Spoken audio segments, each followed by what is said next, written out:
আজ তোমাদের সঙ্গে আমি শেয়ার করব এমন একটা রেসিপি যেটা বেশিরভাগ মানুষেরই অনেক পছন্দ। নমস্কার বন্ধুরা, চলো আজ তোমাদের সঙ্গে শেয়ার করব ছোট ট্যাংরা মাছের চচ্চড়ি রেসিপি। আলু দিয়ে আমি এই ট্যাংরা মাছটাকে চচ্চড়ি করি কিভাবে সেটা তোমাদের সঙ্গে আজকে শেয়ার করব। চলো, প্রথমেই দেখো আমি আলু দিয়ে নিলাম।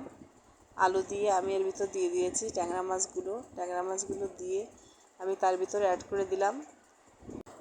ট্যাংরা মাছগুলো দিয়ে আমি দিয়ে দিচ্ছি কুচানো পেঁয়াজ, চেরা কাঁচা লঙ্কা এবং দিয়ে দেব পরিমাণ মতো হলুদ এবং লবণ।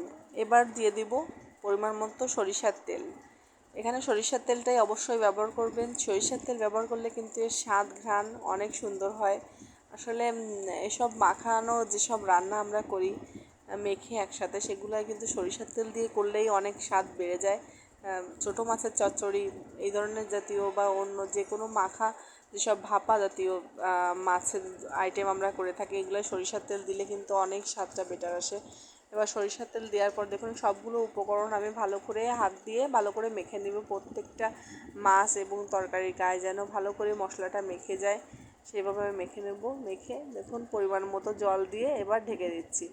কিছুক্ষণ পরে আমি ঢাকনাটা তুলে নিচ্ছি। এই যে প্রায় অনেকটাই ঝোল কমে গেছে, গায়ে গায়ে চলে এসেছে, কেননা ঝোলের পরিমাণটা আমি কম করেই দিয়েছিলাম। এতে ঝোলের পরিমাণ বেশি দিয়ে দেবে না, যে চচ্চড়ি হবে সামান্য অল্প গায়ে গায়ে ঝোল থাকবে, সেভাবেই আমি রান্নাটা করে নিয়েছি। দেখুন এই তো হয়ে গেছে প্রায়।